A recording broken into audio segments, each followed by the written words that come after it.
আধুনিক একটা শিক্ষা ব্যবস্থা প্রবর্তন করব, আমরা একটা আধুনিক স্বাস্থ্য ব্যবস্থা প্রবর্তন করব।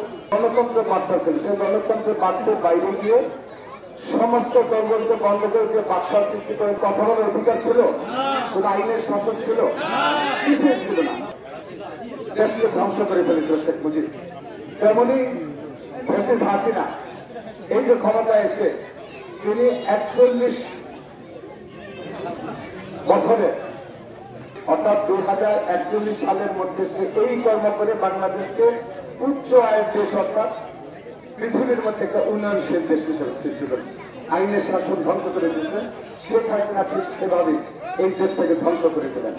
আমাদের 5,000 নেতা যদি হত্যা করেছেন, সাংবাদিকদের কথা বলে অধিকারকে ক্ষুণ্ণ করেছেন, ঢুকিয়েছেন, কথায় কথায় টেলিভিশনগুলিকে বন্ধ করে দিয়েছেন। কোথাও কোন আইনের শাসন ছিল না, কোথাও কোনো বলার অধিকার ছিল না।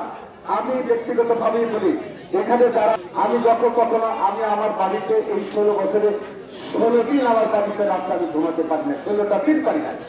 তাহলে কি অবস্থা ছিল?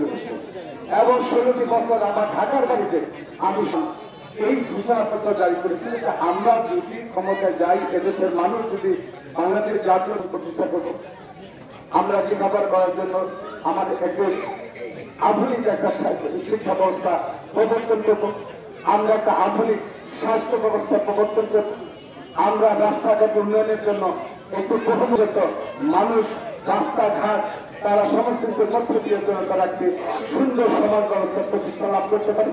আমাদের বিভিন্ন জায়গায় স্কুল কলেজ মসজিদ মাদ্রাসা এবং ধর্মভিত্তিক সঠিকভাবে উন্নয়নের মধ্য দিয়ে আমরা সেগুলো করতে পারি।